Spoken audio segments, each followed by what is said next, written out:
Hi, everybody. Thanks for being back on to another episode. My name is Dr. Cisneros, emergency physician, public health practitioner. Today, we're going to be talking about making a definitive diagnosis and disease severity of COVID-19, best practices for remote diagnosis on symptomatic versus asymptomatic patients. So what's the rationale? The rationale for managing these patients remotely and outpatient is that we can minimize, obviously, contact. Many of these patients do very well. Most of them don't require medical interventions or hospitalizations, particularly those ones that are vaccinated. But, remote medicine or AKA telemedicine management is preferred for the following reasons. Unnecessary in-person medical visits, unnecessary emergency department visits that, will minimize those resources for patients that need it the most. And obviously, if someone is positive, you want to minimize contact. In-person healthcare providers visits are required for those that can leave home and potentially have severity of disease. But if we could minimize those inpatient visits, I think it's important. So talking about some of these flexibilities in terms of the approach, high quality data supports that single outpatient management strategies are lacking out there. So there's not a lot of good data that shows one methodology is better than the other. But I think it's important to talk about the initial evaluation and what we can look out for in the outpatient setting. First, patient self-assessment tools. We need to give education to our patients, help them guide to make these necessary medical evaluations. There's a lot of governmental tools or medical institutions that have some self-published self-assessment tools that will look at the severity of their symptoms and allow patients to mitigate if they need an inpatient visit or they can do a remote visit. One initial way that we could triage patients is initial telephone triage, which is in addition to the self-assessment, they can make a televisit phone call where you can have a nurse or someone on the other line triage the patient and evaluate them to see if they need to go to an urgent care clinic or an emergency department. So I think risk stratification is super important. Managing the severity of the disease is important in terms of COVID-19, given the treatments change dramatically. So time and course of development of shortness of breath or dyspnea is important. For any patient with suspected or confirmed COVID-19, I think it's important to establish the timeline. When did they start with the symptoms? What was the first day of symptoms that it began? When was the first day of their shortness of breath or dyspnea?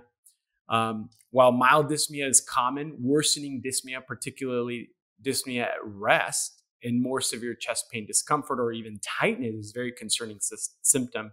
And this can suggest an immediate evaluation in person or potentially going to the emergency department. So what are a couple questions that we could ask our patients remotely? We can start by asking, what activities could you previously do without difficulty and now causing you to be out of breath? Has your shortness of breath gotten worse in the last 1, 2, or 3 days?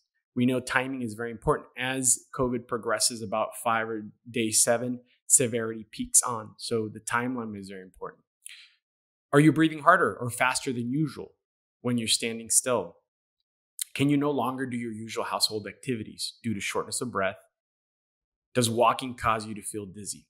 These are a couple things, obviously, that we can assess patients via telemedicine or telephone conversations when we're not personally evaluating patients. Versus, there are 3 major categories of shortness of breath or dyspnea, which is mild dyspnea, moderate dyspnea, or severe dyspnea. Most patients with mild dyspnea or moderate dyspnea likely will not need hospitalization, but it's the ones where we get to severe, moderate to very severe dyspnea that are very concerning. So I think it's important to be able to assess patients' oxygenation levels. It's one important tool. We can ask patients at home to either get a pulse ox to read their oxygen levels in their thumb. Obviously they can get this at Amazon or CVS, their nearest pharmacy. But in patients with COVID-19, a pulse oximeter at home can adequately measure and report results to clinicians that could easily help us navigate the severity of the disease. In the outpatient setting, a lot of the data shows that we instruct our patients to measure their pulse oximeter at least twice a day. And if the oxygen level drops less than 95%, that could be very concerning. If it's above 95%, no in-person evaluation is necessary. They continue their course. If it's less than 95%, they should likely be evaluated in person or considering going to their nearest urgent care emergency department. Now, as an ER physician, many of the things that I tell my patients is the criteria that would immediately require them to come to the emergency department and likely will require hospitalization and admission. And that's usually based on the symptoms of severe shortness of breath and their pulse ox of less than 90%. If someone's pulse ox is less than 90%, they need immediate emergency department evaluation. Obviously, if there's any concerning changes in their mentation and their behavior, those are any cyanosis, any chest pain that could be associated to other reasons, not just COVID-19, or would elicit an in-person evaluation, because we need to rule out things like arrhythmias, acute coronary syndrome. So to summarize, I think it's important that remote access is a very important utilized tool that we could, as clinicians, utilize in the outpatient world, either via telephone call, either via video chat, and using some of the criteria to measure the severity of the shortness of breath or symptoms. And a couple questions can help us guide our management and allow to refer patients either to an emergency department or an in-person visit. Thank you very much for joining us. And it's a pleasure to be able to share this information with you all.